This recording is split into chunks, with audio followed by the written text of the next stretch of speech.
बारामती आणि राहुरी पोटनिवडणूक प्रचाराचा अखेरचा दिवस. मुख्यमंत्र्यांच्या उपस्थितीत आज बारामतीत प्रचाराची सांगता सभा. सुप्रिया सुळे ही सभेला हजेरी लावणार. महिला आरक्षण विधेयकाच्या समर्थनार्थ आज महायुतीचा जनआक्रोश मोर्चा. वरळी डोम इथं मेळाव्याचंही आयोजन. मुख्यमंत्री करणार संबोधित. मोर्चात 10 ते 15 हजार महिलांच्या उपस्थितीची शक्यता. जुन्या पेन्शन योजनेसाठी राज्यातले 17 लाख शासकीय निमशासकीय कर्मचारी शिक्षक आजपासून बेमुदत संपावर. शासकीय कार्यालयात बसणार मोठा फटका. एकनाथ शिंदे आणि बच्चू कडू यांची 2 दिवसांपूर्वी मुंबईत भेट. शिवसेनेनं विधान परिषदेची ऑफर दिल्याचा कडूंचा एबीपी माझाकडे दावा. आज कडू करणार भूमिका जाहीर.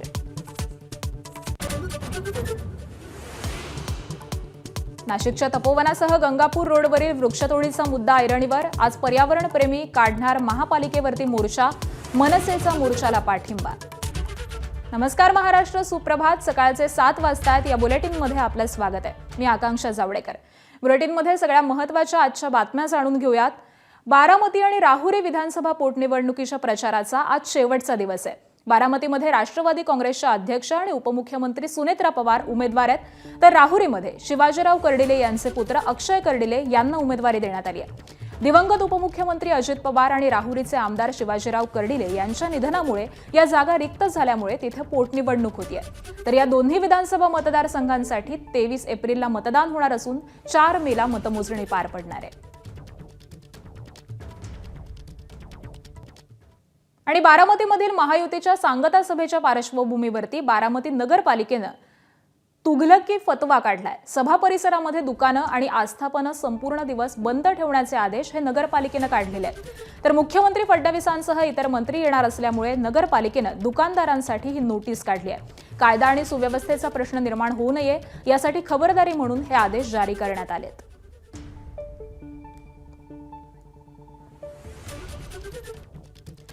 महिला आरक्षण विधेयकाच्या समर्थनार्थ महायुती आज जनआक्रोश मोर्चा काढणार आहे. या मोर्चासोबतच मेळाव्याचं देखील आयोजन करण्यात आलंय. वरळी डोम इथं हा मेळावा होणार आहे. मुंबईमधील जांभोरी मैदान ते वरळी डोम दरम्यान मोर्चा काढला जाणार आहे. मोर्चामध्ये जवळपास 10 ते 15 हजार महिला कार्यकर्त्यांना सहभागी करून घेण्याचं महायुतीचं नियोजन आहे. तर संध्याकाळी 5च्या सुमारास मोर्चा जांभोरी मैदानामधून वरळी डोमकडे जाईल. संध्याकाळी 7च्या सुमारास मुख्यमंत्री देवेंद्र फडणवीस मोर्चामध्ये सहभागी झालेल्या महिलांना मेळाव्यामध्ये संबोधित करणार आहेत. तर या मेळाव्याला मुख्यमंत्र्यांसह महायुतीचे प्रमुख नेते देखील उपस्थित असतील. महिला आरक्षण विधेयक लोकसभेमध्ये नामंजूर झाल्यानंतर भाजप आक्रमक झाली आहे. भाजपच्या महिला नेत्या आज राज्यभरामध्ये ठिकठिकाणी पत्रकार परिषद घेणार आहेत. पर्यावरण मंत्री पंकजा मुंडे आज सकाळी 11 वाजता ठाण्यामध्ये पत्रकार परिषद घेणार आहेत. नाशिकमध्ये आमदार देवयानी फरांदे यांची सकाळी 11:30 वाजता पत्रकार परिषद आहे. तर नागपूरच्या महापौर नीता ठाकरे यांची देखील संध्याकाळी 4 वाजता पत्रकार परिषद होईल. तर कोणकोणत्या महिला नेत्या पत्रकार परिषद घेणार आहेत ते आपण आता जाणून घेऊयात. तर पंकजा मुंडे ठाण्यामध्ये पत्रकार परिषद घेणार आहेत. तर नाशिकमध्ये आमदार देवयानी फरांदे पत्रकार परिषद घेतील आणि त्यानंतर नागपूरमध्ये नागपूर महानगरपालिकेच्या महापौर नीता ठाकरे संध्याकाळच्या सुमारास पत्रकार परिषद घेणार आहेत. साताऱ्यातील भाजपचे आमदार महेश शिंदे यांना मोठा झटका बसलाय. महेश शिंदेंचे निकटवर्तीय कोरेगावचे माजी नगराध्यक्ष राजाभाऊ बर्गेंनी भाजपची साथ सोडत शिवसेनेमध्ये प्रवेश केलाय. उपमुख्यमंत्री एकनाथ शिंदे यांच्या उपस्थितीमध्ये राजाभाऊ बर्गेंनी शिवसेनेमध्ये जाहीर प्रवेश केला. जिल्हा परिषदेच्या राड्यानंतर लगेचच हा प्रवेश झाल्यामुळे साताऱ्याच्या राजकीय वातावरणात नवा ट्विस्ट आलाय. छत्रपती संभाजीनगरमध्ये शिवसेनेतील अंतर्गत वाद चव्हाट्यावरती आलाय. स्वीकृत नगरसेवक निवडीवरून पक्षामध्ये तीव्र मतभेद झाल्याचं चित्र आहे. स्वीकृत नगरसेवक पदासाठी इच्छुक असलेल्या विनोद बनकर यांनी उपमहापौर राजेंद्र जंजाळ यांच्या विरोधामध्ये जोडेमारो आंदोलन छेडलंय. तर या आंदोलनामुळे राजकीय वर्तुळात खळबळ उडाली आहे. दरम्यान उपमहापौर राजेंद्र जंजाळ यांनी सर्व आरोप हे फेटाळून लावलेले आहेत. स्वीकृत नगरसेवकाचं नाव हे पक्षश्रेष्ठींकडूनच निश्चित झालं असल्याची माहिती त्यांनी दिली आहे. त्याबरोबरच माझ्या विरोधामध्ये आंदोलन करणाऱ्यांविरोधामध्ये पक्षश्रेष्ठींकडे तक्रार करणार असल्याचं देखील त्यांनी स्पष्ट केलं. पक्षशिस्त भंग करण्याचं काम आंदोलकांकडून झालं, त्यांच्यावरती कारवाई व्हावी अशी मागणी देखील राजेंद्र जंजाळांनी केली आहे. नाशिकच्या टीसीएस मधील धर्मांतर आणि अत्याचार प्रकरणामधील फरार आरोपी निदा खानच्या अटकपूर्व जामिनावरती सुनावणी पार पडली आहे. कंपनीमधील महिला अत्याचार आणि धर्मांतर प्रकरणामध्ये निदा खानचा सहभाग असल्याचा आरोप करण्यात आलेला असून निदा खान 25 मार्चपासून फरार आहे. दरम्यान निदा खान फरार असल्याचं म्हणणं हे योग्य राहणार नाही असा युक्तिवाद निदा खानच्या वकिलांनी केलाय. दरम्यान या प्रकरणी पुढील सुनावणी ही 27 एप्रिलला होणार आहे. नागपूरमधून एक संतापजनक आणि धक्कादायक बातमी समोर आली आहे. नागपुरात एका गतिमंद तरुणीवरती वडिलांसह त्याच्या मित्रानंच लैंगिक अत्याचार केल्याची धक्कादायक घटना घडली आहे. आरोपी कमलेशची पत्नी तिच्या गतिमंद मुलीसह वेगळी राहत होती, तर कमलेशनं दुसरं लग्न केलेलं होतं. दुसरा आरोपी राजू हा विवाहित असून पीडितेला ओळखत होता. विवाहित असताना देखील त्यानं गतिमंद तरुणीला लग्नाचं आमिष दाखवलं. मार्च महिन्यामध्ये तो तिला घेऊन शिवनी इथं गेला आणि तिथं तिच्यावरती सलग 2 दिवस लैंगिक अत्याचार केले. त्यानंतर राजूनं तिला परत आईच्या घरी न सोडता वेगळं राहणारे वडील कमलेशच्या घरी सोडलं. कमलेशने देखील गतिमंद तरुणीच्या हतबलतेचा फायदा घेत तिच्यावरती अत्याचार केले. पीडित तरुणीनं स्वतःची सुटका करत आपल्या आईच्या घरी पोहोचली आणि तिनं याबाबत आईला सगळा प्रकार सांगितला. त्यानंतर आईच्या तक्रारीवरून पोलिसांनी गुन्हा दाखल करून दोन्ही आरोपींना अटक केली आहे.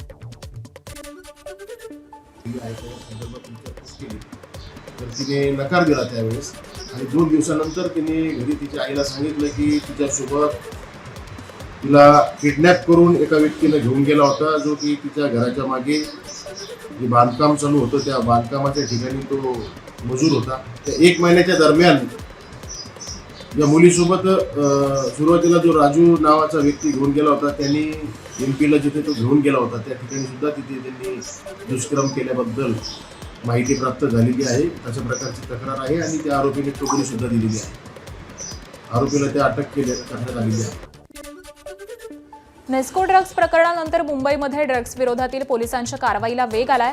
खारमधून तब्बल 2,21,00,000 एक्स्टसीच्या टॅब्लेट्स जप्त करण्यात आले आहेत. 45 एक्स्टसीच्या टॅब्लेट्ससह नायजेरियन नागरिकाला अटक करण्यात आली आहे. एझेकियल नकजोकू नावाच्या नायजेरियन नागरिकाला अटक करण्यात आली आहे अशी माहिती मिळते. अमरावती जिल्ह्यामधील परतवाडा इथल्या अल्पवयीन मुलींचा आक्षेपार्ह फोटो आणि व्हिडिओ सोशल मीडियावरती व्हायरल केल्याच्या प्रकरणामध्ये आरोपी अयान अहमदला अटक करण्यात आली आहे. या घटनेनंतर संतापाची लाट उसळलेली असून धुळ्यामध्ये हिंदुत्ववादी संघटना आक्रमक झाल्या. आरोपीला फाशीची शिक्षा देण्याच्या मागणीसाठी जिल्हाधिकारी कार्यालयाच्या आवारामध्ये विश्व हिंदू परिषद, बजरंग दल आणि इतर संघटनांनी जोरदार आंदोलन केलं. नाशिकमधील टीसीएस प्रकरणातील रजा मेमन आणि शफी शेख यांना 14 दिवसांची न्यायालयीन कोठडी सुनावण्यात आली आहे. दोन्ही संशयितांना पोलीस कोठडीचे हक्क राखून आजपासून पुढील 14 दिवसांसाठी न्यायालयीन कोठडी सुनावण्यात आली आहे. दोघा संशयित आरोपींचा मोबाईलचा पासवर्ड मिळवण्यासाठी 2 दिवसांची पोलीस कोठडी ही देण्यात आली होती. कोठडीमध्ये असलेल्या बोंदू खरात विरोधामध्ये चौकशीचा फास आणखी आवळला गेलाय. खरातच्या विरोधात दाखल असलेल्या 5व्या गुन्ह्याचा आता तपास सुरू आहे. एसआयटीनं या प्रकरणाची चौकशी सुरू केली आहे. अशोक खरातनं पीडितेला खाऊ घातलेल्या मिठाईमध्ये कोणतं गुंगीधारक पदार्थ मिसळले होते याचा तपास सुरू आहे आणि त्यासाठी काही मेडिकल दुकानदारांची चौकशी होणार असल्याचीही माहिती मिळते. बीडच्या अंबेजोगाई इथं लग्नाचा आमिष दाखवून एका 28 वर्षीय तरुणीवरती 2 वर्षांपासून अत्याचार होत असल्याची धक्कादायक घटना उघडकीस आली आहे. अजित पठाण असं अत्याचार करणाऱ्या नराधमाचं नाव असून तो सध्या फरार आहे. पीडित तरुणी मूळची लातूरची असून ती सध्या अंबेजोगाई इथं वास्तव्यास होती. आरोपी सलमान पठाण यानं तिला लग्नाचं स्वप्न दाखवून 2 वर्षांपूर्वी आपल्या जाळ्यात ओढलं आणि तिच्याशी शारीरिक संबंध प्रस्थापित केले. कालांतरानं तरुणीनं लग्नाचा विषय काढला असता तिला धर्मांतरासाठी प्रवृत्त करून तिला वारंवार जीवे मारण्याची धमकी दिल्याचं देखील समजतंय. तर पीडितेच्या फिर्यादीवरून सलमान पठाण याच्या विरुद्ध अंबेजोगाई शहर पोलीस ठाण्यामध्ये BNS कलम 69, 352 आणि 351(2) अन्वये गुन्हा नोंद करण्यात आलेला असून या प्रकरणाचा तपास बीड पोलीस सध्या करत आहेत. जुन्या पेन्शन योजनेसाठी राज्यामधील 17 लाख शासकीय, निमशासकीय कर्मचारी आणि शिक्षक आजपासून बेमुदत संपावरती जात आहेत. त्यामुळे शासकीय कार्यालयांमध्ये मोठा फटका बसण्याची शक्यता आहे. आमचा हा लढा आनंदानं नाही तर शासनाच्या उदासीनतेमुळे असल्याचा आरोप करण्यात आलाय. शासन केवळ आश्वासनं देत आहे, कृती करत नाही. जोपर्यंत ठोस निर्णय होत नाही तोपर्यंत बेमुदत संप मागे घेणार नाही असा इशारा कर्मचारी संघटनांनी घेतलाय. दरम्यान अत्यावश्यक सेवा वगळता संपूर्ण महसूल प्रशासन या संपामध्ये सहभागी होणार आहे. आणि कर्मचाऱ्यांच्या नेमक्या मागण्या काय आहेत हे आता आपण जाणून घेऊयात. जुनी पेन्शन योजना 1 नोव्हेंबर 2005 पूर्वीच्या कर्मचाऱ्यांना तातडीनं जुनी पेन्शन योजना लागू करा अशी पहिली मागणी आहे. तर दुसरे निवृत्तीचं वय 60 वर्ष करण्याची मागणी आहे. देशामधील 26 राज्यांप्रमाणे महाराष्ट्रामध्ये देखील निवृत्तीचं वय हे 60 वर्ष करावं अशी मागणी करण्यात येते. तर रिक्त पद भरणं यासंबंधीची मागणी आहे. प्रशासनामध्ये 35% पदं ही रिक्त आहेत आणि ही पदं तातडीनं भरावीत अशी मागणी आहे. कॅशलेस विमा योजना केरळच्या धर्तीवरती कर्मचाऱ्यांसाठी 5 लाख रुपयांपर्यंतची कॅशलेस आरोग्य विमा योजना लागू करा अशी देखील मागणी करण्यात येते.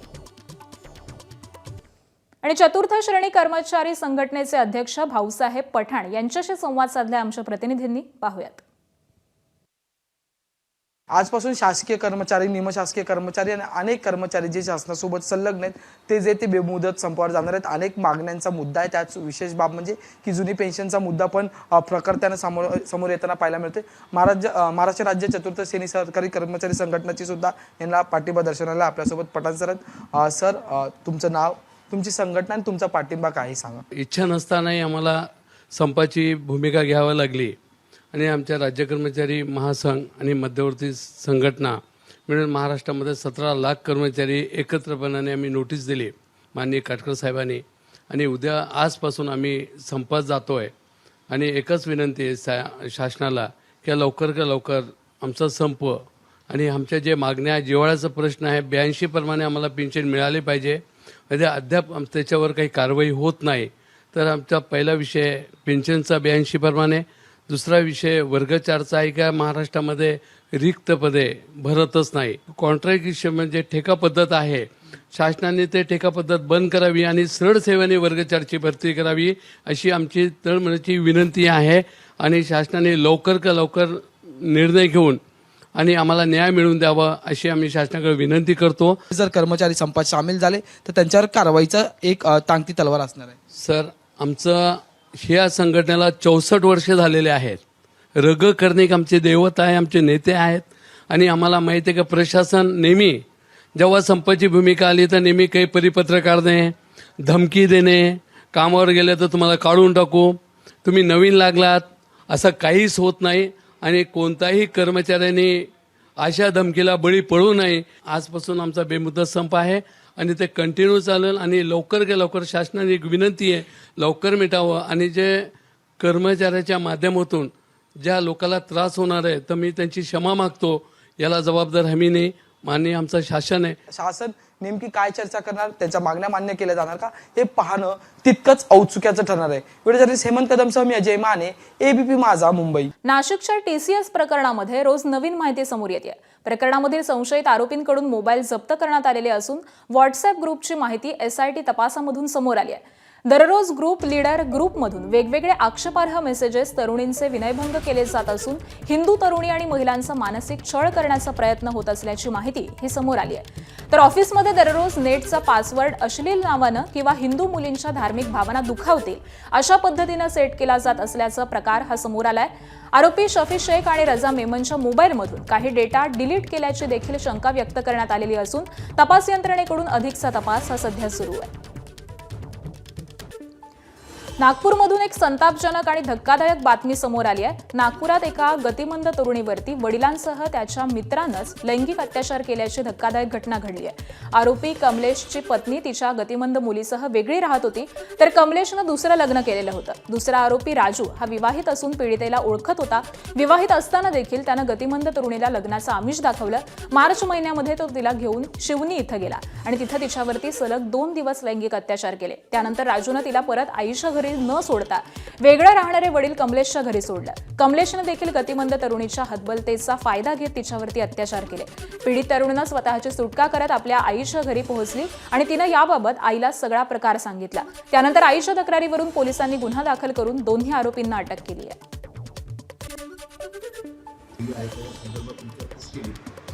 तिने नकार दिला त्यावेळेस आणि 2 दिवसानंतर तिने घरी तिच्या आईला सांगितलं की तिच्यासोबत तिला किडनॅप करून एका व्यक्तीने घेऊन गेला होता, जो की तिच्या घराच्या मागे जे बांधकाम चालू होतं त्या बांधकामाच्या ठिकाणी तो मजूर होता. त्या 1 महिन्याच्या दरम्यान या मुलीसोबत सुरुवातीला जो राजू नावाचा व्यक्ती घेऊन गेला होता त्यांनी MP ला जिथे तो घेऊन गेला होता त्या ठिकाणी सुद्धा तिथे त्यांनी दुष्कर्म केल्याबद्दल माहिती प्राप्त झालेली आहे. अशा प्रकारची तक्रार आहे आणि त्या आरोपीने चौकशी सुद्धा दिलेली आहे. आरोपीला त्या अटक करण्यात आलेली आहे. राहुरी पोटनिवडणुकीमधील अक्षय कर्डिले यांना मत म्हणजे शिवाजीराव कर्डिले यांना वाहिलेली श्रद्धांजली ठरेल, असं वक्तव्य मुख्यमंत्री देवेंद्र फडणवीसांनी केलंय. राहुरी पोटनिवडणुकीमधील महायुतीचे उमेदवार अक्षय कर्डिले यांच्या प्रचारासाठी मुख्यमंत्र्यांनी सभा घेतली आणि त्यावेळी त्यांनी हे वक्तव्य केलंय. त्याबरोबरच यावेळी त्यांनी प्राजक्त तनपुरे यांच्यावरती देखील भाष्य केलं. माझ्या एका कॉलवरती त्यांनी माझं ऐकलं, त्याबद्दल त्यांचे आभार, असं मुख्यमंत्री म्हणाले.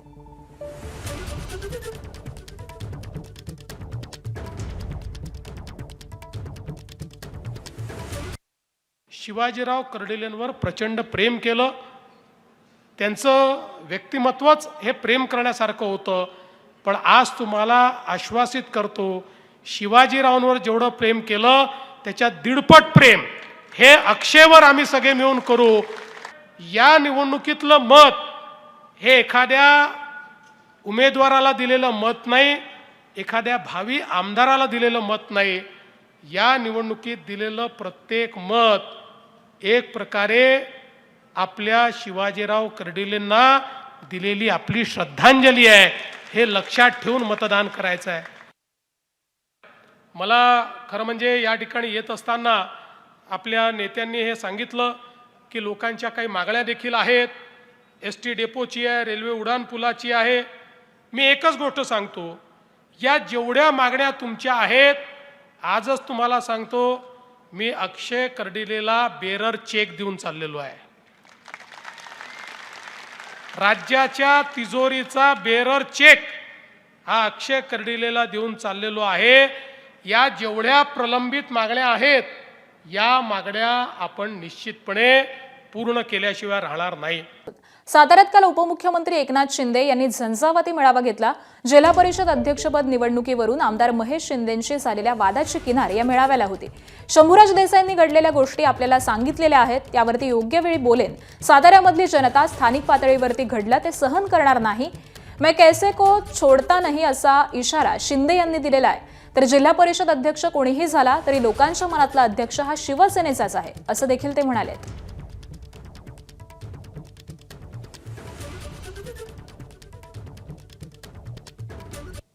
आता 15 जिल्हा परिषद सदस्य शिवसेनेचे निवडून आले. 30 पंचायत समितीचे सदस्य आले, नगराध्यक्ष आले. नगरसेवक किती आहे? 39 नगरसेवक आहेत. आणि तुम्हाला मी सांगतो, मगाशी तुम्ही खंत व्यक्त केली, जिल्हा परिषद अध्यक्ष कोणी झाला असला तरी लोकांच्या मनातला जिल्हा परिषद अध्यक्ष हा शिवसेनेचाच आहे.